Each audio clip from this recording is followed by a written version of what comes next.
Today's Diana Prince is Jennifer Yates. Jennifer is the founder of RU, a business operations service. And she's quite a character. She's been a beauty school dropout, a tractor driver, and even played bass in a punk rock band.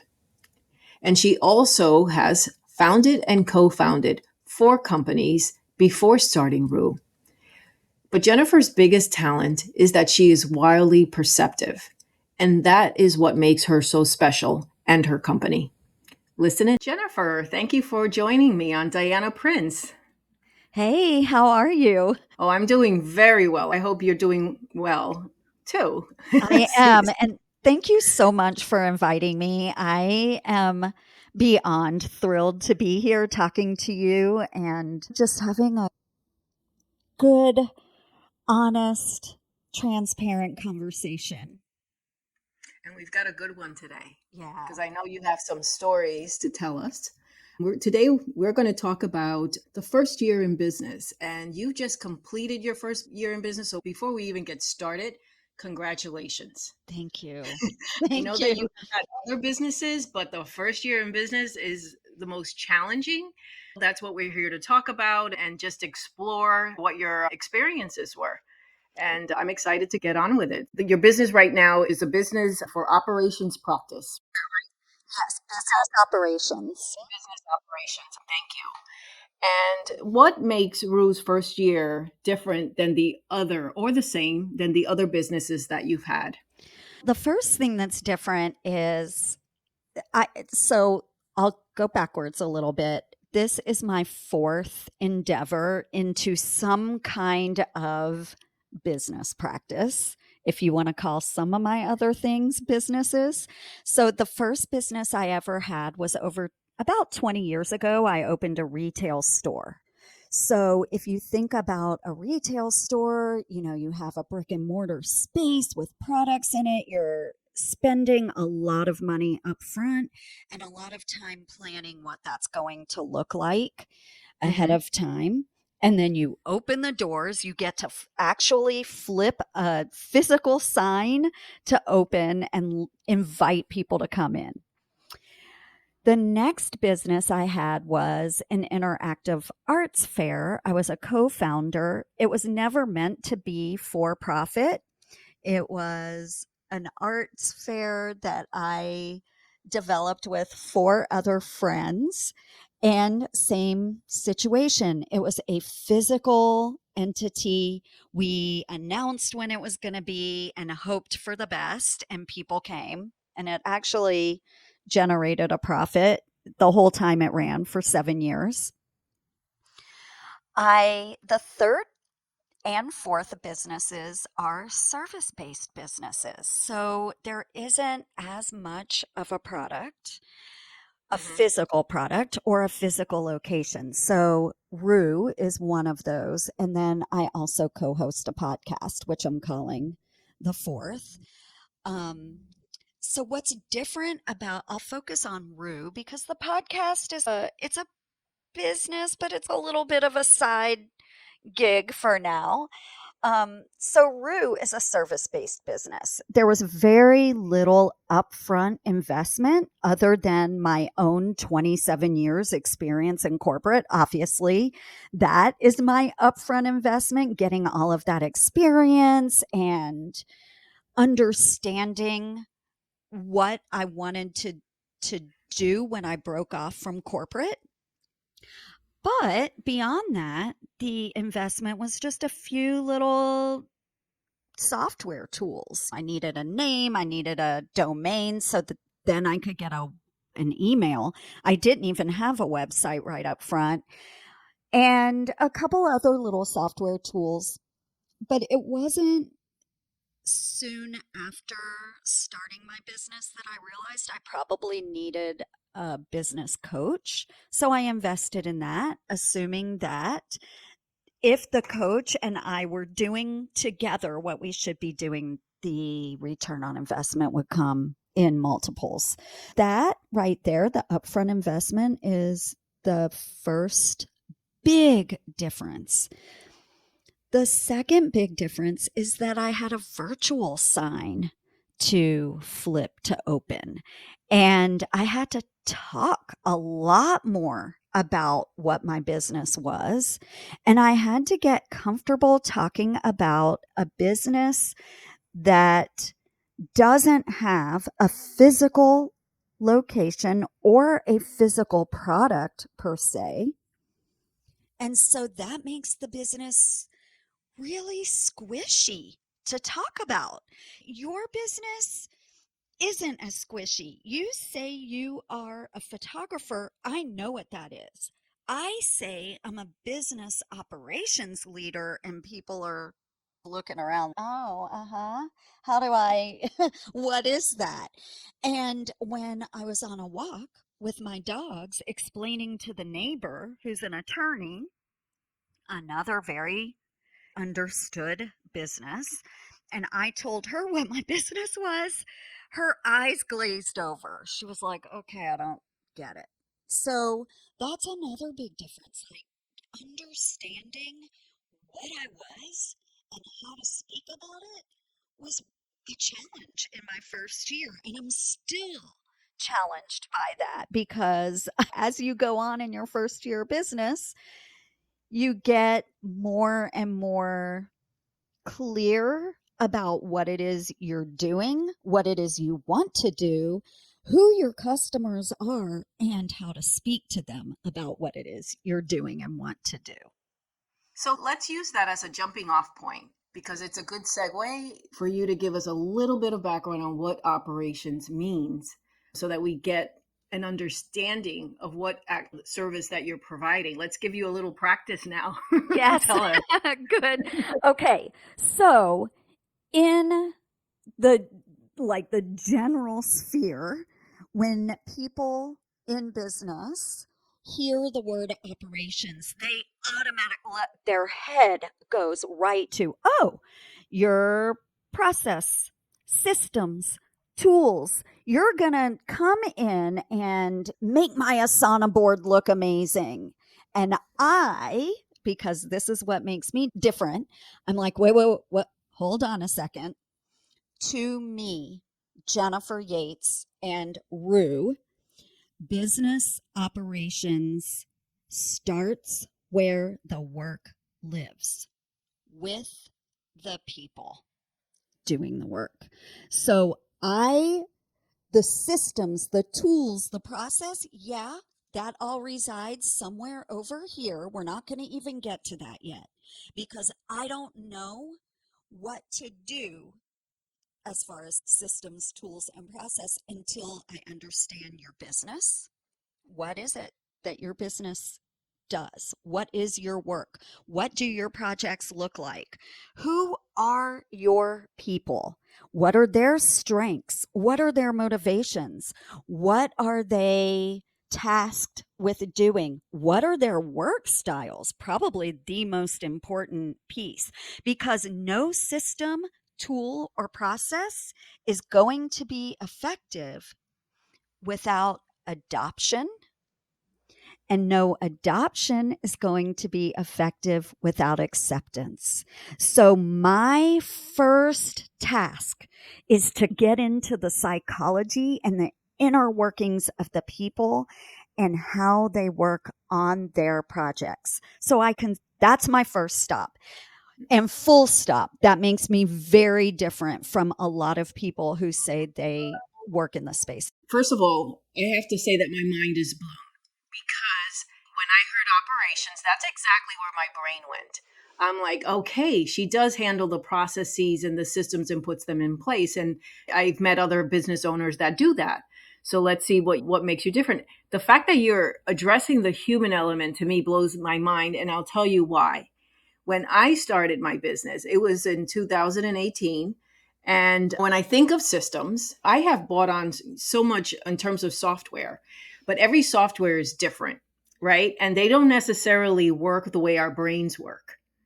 That's So right. if I'm understanding you correctly, you first get to know the person before they can go and purchase this system and set up this system by knowing who they are and how they work and how their brain works and what their habits are and every other human element because it doesn't necessarily always line up. You could buy a system that is highly rated out there, and then you find out that you don't understand it. A million people could understand it, and you may not because your brain is not grabbing how it flows. That's right. Or the system isn't quite set up the way your brain operates. And Correct. and what is the your appetite for as a doer or an executor of a task? What is your appetite to go in and update a system? So oftentimes when I jump into either a business or if I'm teaching a workshop, every single time I'm asked a question, what tools should we be using? And people are shocked because I say, it almost doesn't matter. You could literally put painter's tape up on a wall in column lines and use sticky notes. That is an effective tool, and it's a tool I've used before. And you move the sticky notes from one column to another. Some people like the visual aspect of that information on a wall, but it doesn't matter what tool to use if the humans doing the work have zero appetite for that tool It's not used. going to get used. You can't put it any plainer than It, that. Basically, it's going to be a waste, or they're going to be switching systems pretty fast. There were some systems to me that always felt like I was writing. I'm a right-handed person. It was forcing me to write with my left hand because it didn't connect with the way my brain worked. So it makes complete sense. A system is secondary. that's right. You And got to know how you work, and then you go out and find yes. that So, system. two Well, other comments. Number one, when I was explaining my people first approach, I saw your face light up when I said that. So, thank you. That tells me that I'm speaking in the right way.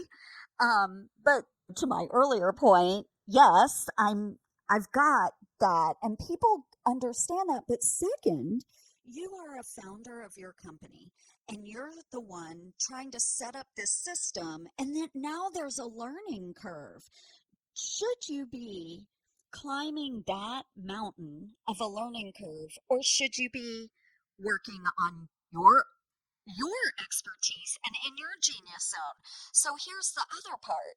This is why I get in with the people, because what I see myself doing as a business operations leader is allowing people to shine in their expertise, whether that's the CEO and founder shining in their expertise, or whether that's the tactical execution person shining in their expertise. So I come in and make that whole, I'm going to use the word process, smooth so that people can shine in their expertise and not have to climb a steep learning curve. I break it down into baby steps with a roadmap and milestones, and I am your change companion, guiding you just like a tour guide every step of the way. And we're going to stop at this, we're taking this a little bit of the scenic route and having fun as we do it. So we play games, we have interactions, because my method of teaching people and teams is a way that sticks. Because here's another bit. I do not want to be with you full time or long time. I want to empower you to own your own process. So I develop it with you, help you navigate through that change and get you through it. And then we morph and change it a little bit to make it your own. And then I'm bye bye. I want to work myself out of a job, because once we finish, not only are you leaning into your own expertise, but you know how to keep track of what it is you're doing on a day to day basis without the pain. but and ultimately, understanding they would gain you. I would say that your client would gain an understanding of how they work, and they will be making those decisions on the systems down the road, whatever Absolutely. it is, right? Yes. Because here's my point.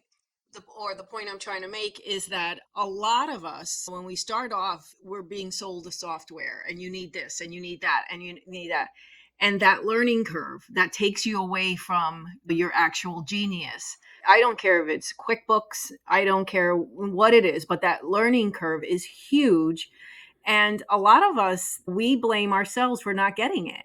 And it's not necessarily that. So I see the value of your approach because it's not the human using it. We have to understand that, there's so many products out there that may not be the product for you. So you are essentially empowering people to understand that as they move forward, and they can make that decision based on how they work and accept that not every tool is going to be for them. That's And right. I think that's so important. And it's a huge time saver for folks because I've gone down that road and I've ditched. If I could get back like every minute that I've invested in a tool that was the best for this and the best for that, right now, I could turn my clock back 5 years, I think, Yeah, if I could get exactly. it back. But anyway, I love that approach. And oh my goodness, Jennifer, I wish I would have met you 5 years ago. You could have saved me a lot of trouble. Then Yeah. there's a lot of tools that are also marketed to photographers specifically. And when I started out, obviously I'm just grabbing, oh no, I'm a photographer, I got to use this particular tool. I had a corporate background. So the first thing that I notice with these tools is that you're working in this tiny funnel, not an operation system. You're That's like right. working in this tiny little funnel, and and then you have all these apps that don't talk to each other and everything kind of sits in a silo, and it drove me batshit crazy. And for somebody else, they would never notice that. They're happy with their tools and they move on. For me, it was something of a stumbling block. But I wish I had the benefit of what you do to understand then that's not for you because it took me forever to find something. And again, it's an investment of time, it's an investment of learning curve. And had I talked to you, because I now, the value would have been that I probably would have understood that tool was not for me and I could have gotten something that allowed me to work, transition from corporate to my photography business a lot more seamless without that wasted time. Yes, We do this. exactly. I'm very much the same way. Like the minute you tell me what I to want to do, do it this way. I'm going to rebel against it. Yeah. Then you've got people who want to follow a very specific recipe. Only is it putting together something that works for all those personality types, Mhm. but it's also extracting those strengths from those different personality types. So Mhm. here's the person that wants to follow a recipe. Yay. Let's let them be the SME and how this tool works. Everyone else comes to them with questions. So you uptrain them a little bit more in the process and the tool, and they become so they're like leaning more into their expertise while you take the creative person who's visionary and wants to muck around in ideas and test and experiment, and you direct them into another place where they're able to do that a little bit more. And so it really is understanding the way people work, what they gravitate to in their strengths. And I had a similar experience. I'm going to just tell this little story. When I was in college, I took karate, and it was extracurricular. It wasn't associated with a credit or anything. I just took a karate class. And I don't know if you know this in karate, but you have to tie your belt in a certain way. You have to, before you can step on the mat, you have to bow to the sensei. You have to do things in a certain order with a certain protocol. I quit. I needed operational freedom. I could not stand all the rules. I want to tie Why my am I belt. bowing to you? Yes. Why do I have to do Do it I in have this to do order? this? Why do I have to tie a knot this way? I want to do it my way. So I get that about people. And I'm very perceptive. And I'm very much kind of a mama bear and a Mhm. cheerleader. I protect people's strengths and I elevate them in their strengths. And I think that's why I'm successful in the role I've chosen for my business. It's wonderful. And we were just talking about, how our recordings are 20 minutes, but we're going to keep going.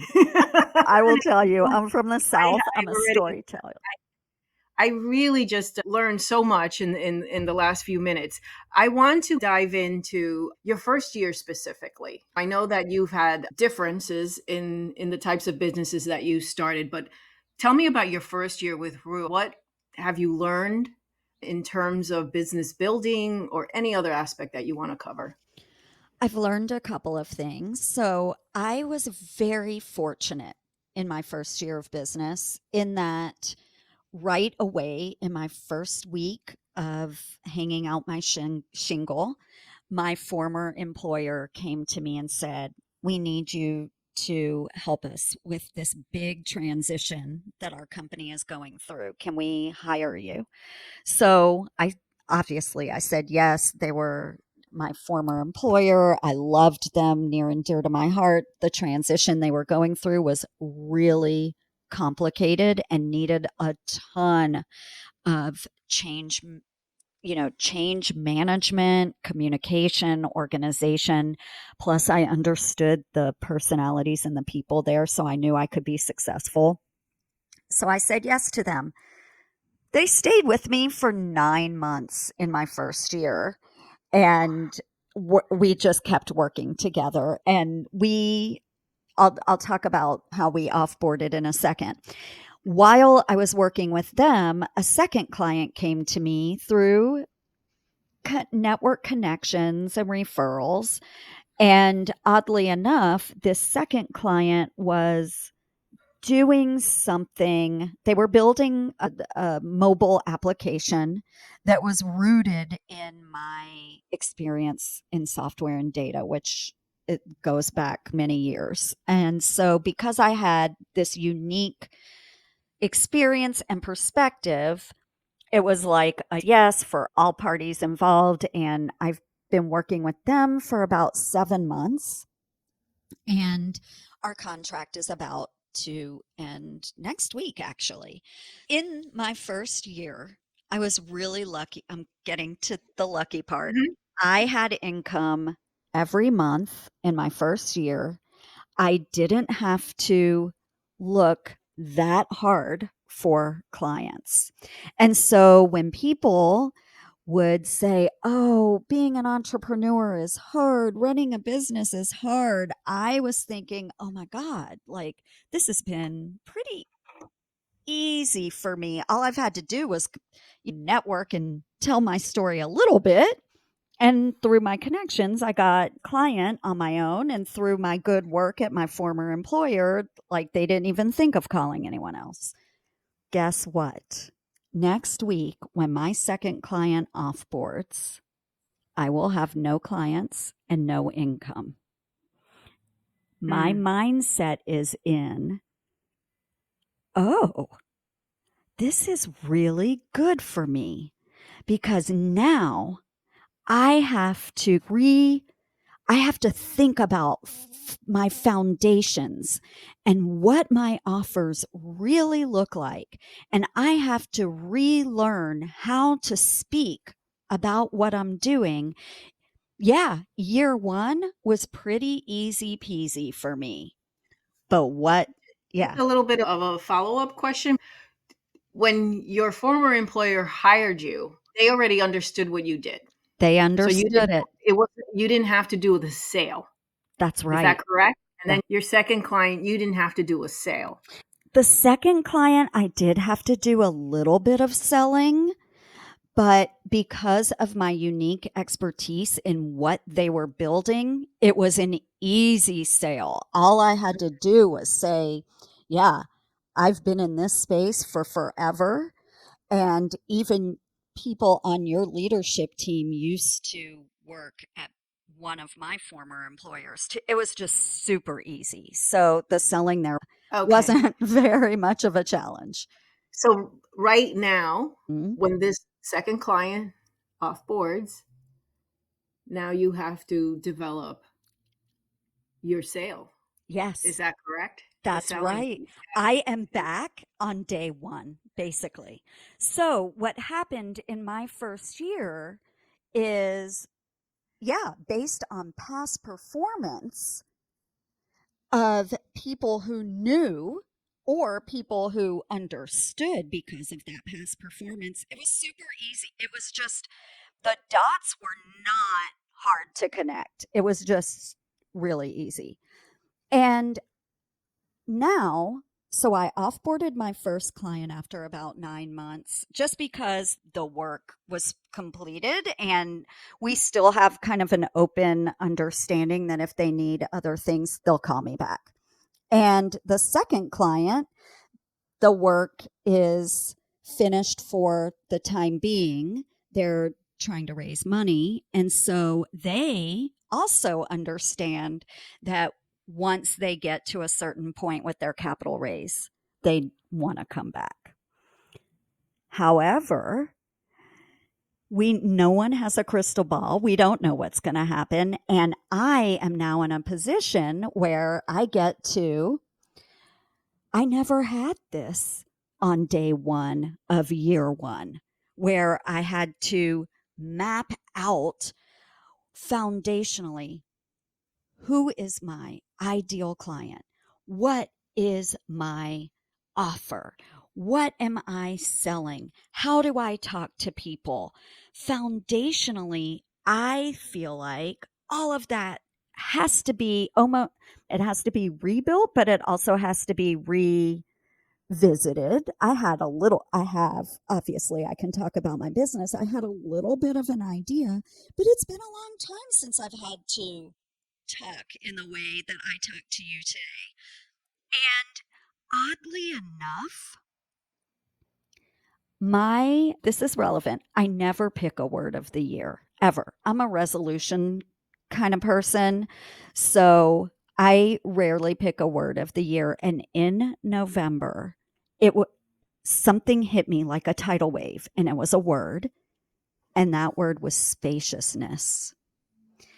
And today, with my final client going away next week, I'm like, oh my God, I manifested that spaciousness to revisit all of these foundational elements to build my business for me, by me, in the way I want to do it.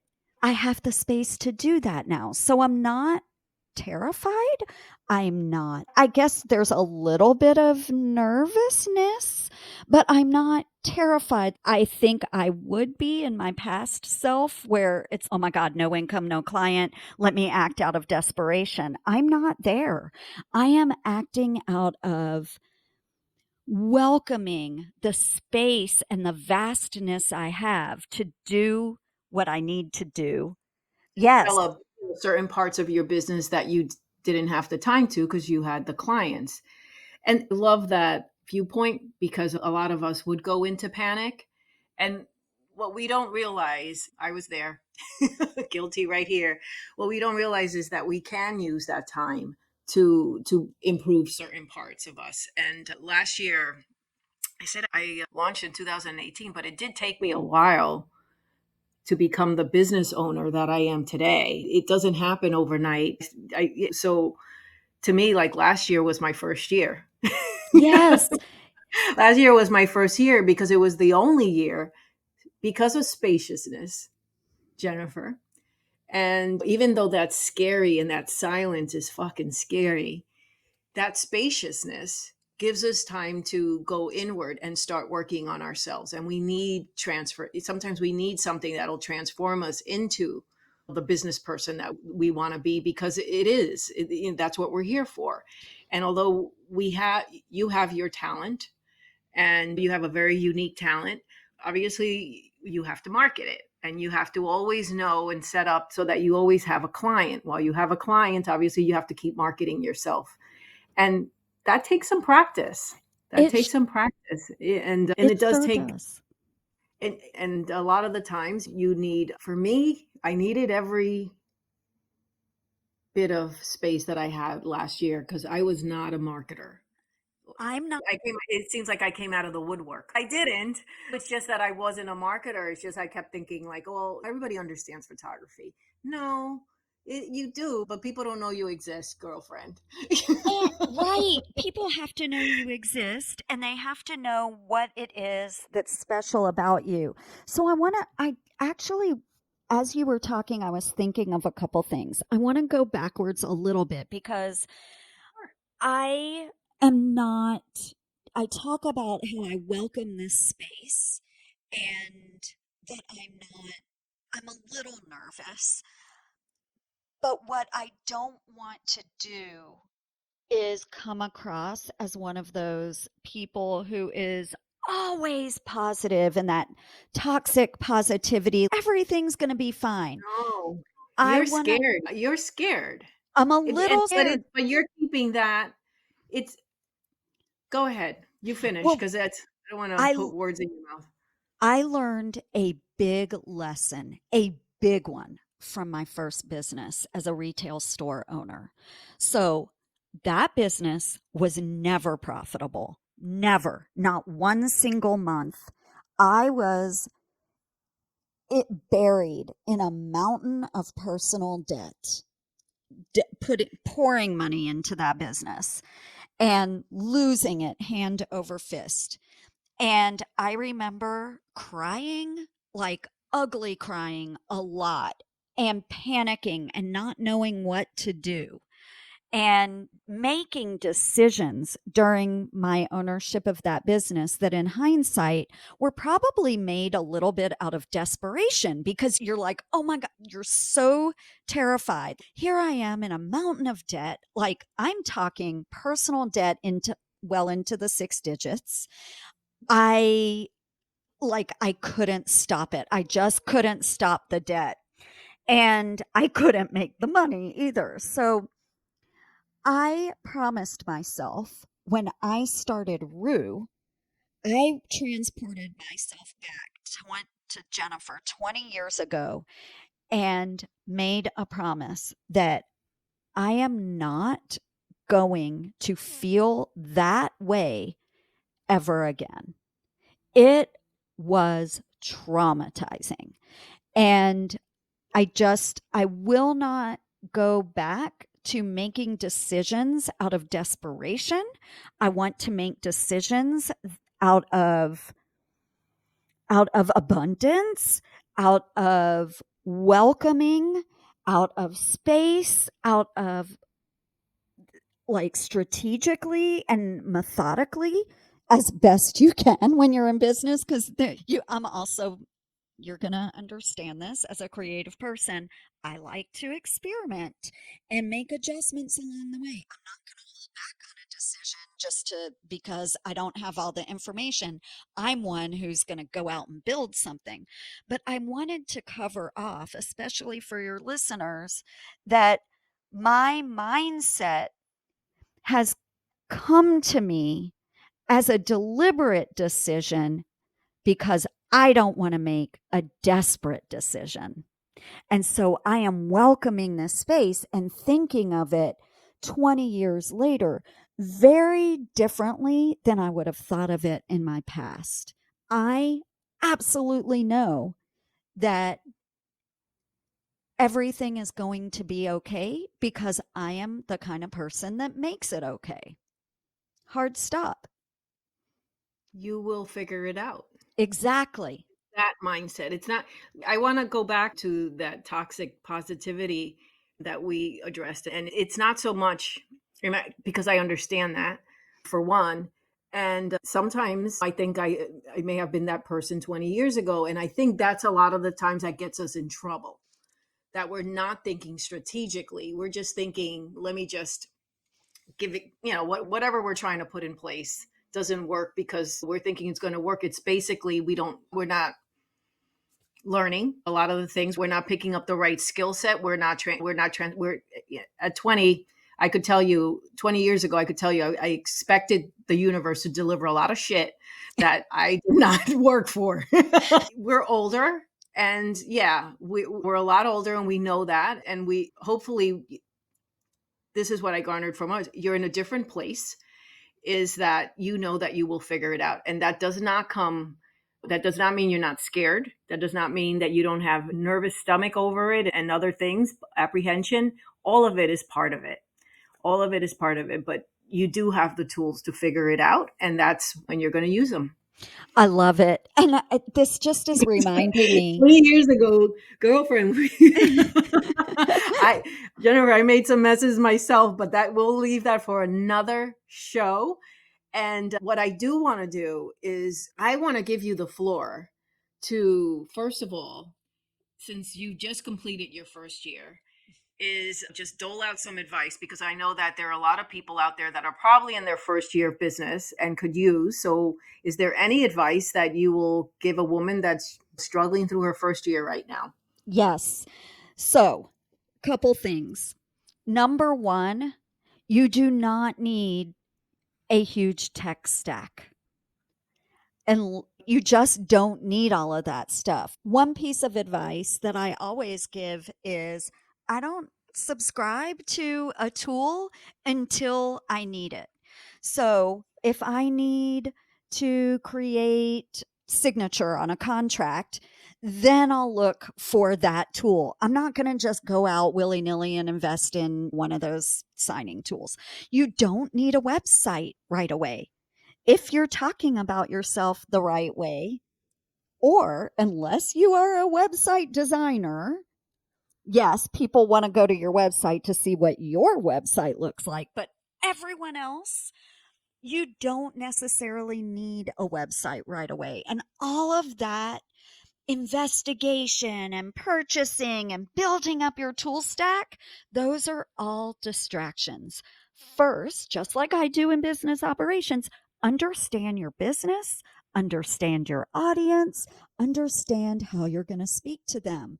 Those are the three things you need to be doing first before you do anything else. Because I will tell you, just like tying a knot on your karate belt, you're going to want to change that the minute you buy it and decide.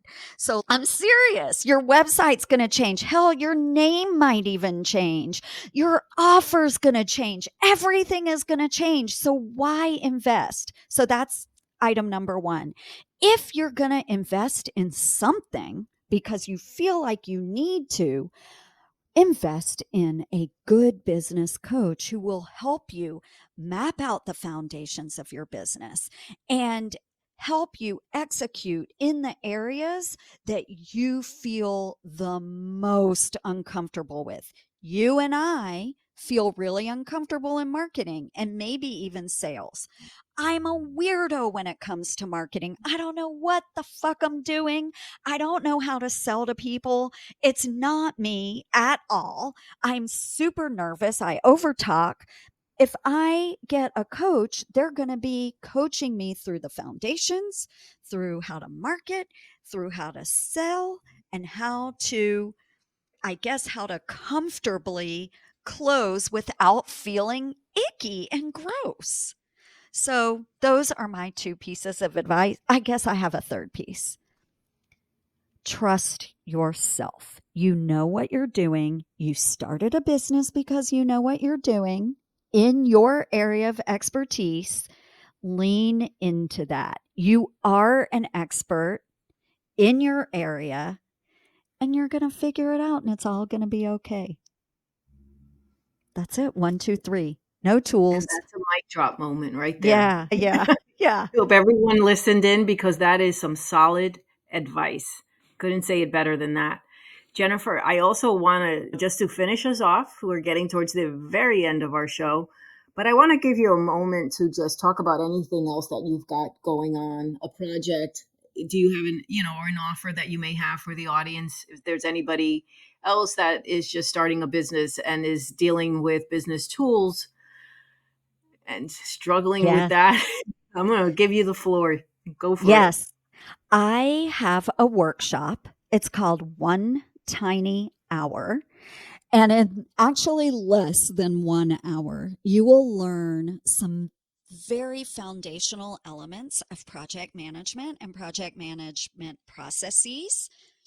And so I teach you that, and then I follow the workshop with emails and a lightning session with me to tell me all your problems and have me help you through those problems. I give you great advice on how you can start right now to manage your time, set up your own project management system. I tell you best practices from my 27 years of expertise. I am right there with you through the One Tiny Hour, which, by the way, is super fun and interactive. So I want you to remember. And then I follow it up with tips and tricks in emails, and you get a lightning session with me. My next One Tiny Hour is on February 29th, Leap Day. So you can take that analogy with you on Leap Day from noon to 1 Eastern Time. And you can find it at Work with Rue. That's ROUX, workwithrue.com/tiny hour, all one word. Wonderful. Wonderful. Thank you for that. So we're at the end of our session, and I want to thank you for joining us on Diana Prince Lives Next Door. You are truly a Diana Prince because you're going to save a lot of business owners a lot of headache. So I thank you for joining me, and thank you for this great conversation. Thank you so much. This was like the best conversation and the greatest reward and award I've ever won. I love it. Thanks so much, Definitely. Angela. Thank you. For those of you who are listening, if you want to learn more about Jennifer and Rue, be sure to visit her website shown in the description. I'm also going to drop the link that she just mentioned and the offer as well. So thank you for joining us. Stay curious, stay inspired, and keep seeking out these extraordinary stories. Until next time.